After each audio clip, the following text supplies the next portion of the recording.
कृपा हरिवंश की। ममता जो प्रियालाल के चरणों में समर्पित होती है तो ये स्थिति पाई जाती है उसमें कि शत्रु मित्र में समान भाव उसका होता है, सुख दुख में, लाभ हानि में, मान अपमान में, निंदा स्तुति में समान भाव। क्योंकि जब शरीर से ममता हो तो निंदा स्तुति का प्रभाव पड़े ना।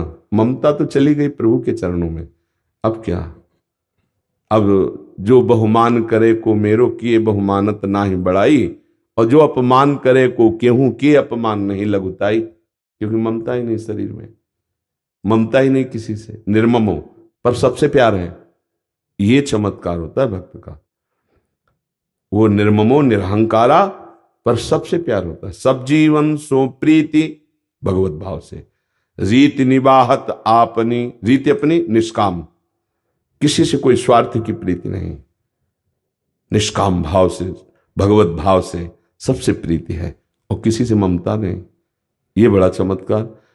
प्रीति का व्यवहार सबसे, ममता किसी से नहीं, क्योंकि ममता सबके हृदय में विराजमान श्री भगवान को समर्पित हो गई। अब वो भगवान को देखकर व्यवहार करता है।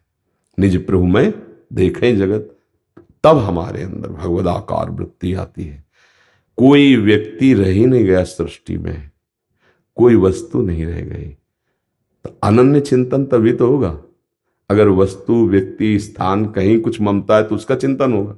जब ममते नहीं रही तो प्रभु का चिंतन, और जब प्रभु का चिंतन हुआ तो कुछ रह ही नहीं गया। मत्ता पर तरम नान्य किंचिदस्ति धनंजय, मेरे सिवा कुछ नहीं, ये अनुभव हुआ। अब वास्तविक जो रस आया वो प्रतिक्षण वर्धमान आया, वो किसी घटना परिस्थिति में बदलने वाला नहीं होता।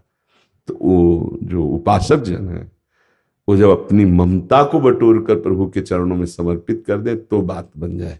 और यहां त्रुटि हो जाती है।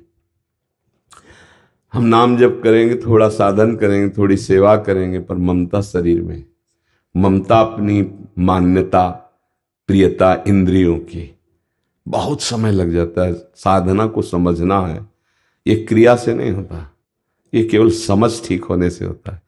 तभी गोस्वामी जी ने, तुलसीदास जी ने बहुत शोध कर कहा कि बिगड़ी जन्म अनेक की अभहीं सुधरे आज, होई राम को। बस अपना जो ममत्व है उसको प्रभु के चरणों में अर्पित कर दो। सब साधन का ये सार है, ममता शून्य हृदय और ममता युक्त हृदय। प्रभु के चरणों में ममता, और शरीर और संसार से ममता शून्य। और यहां सब उल्टा है, सिर्फ प्रभु से ममता नहीं और सब जगह।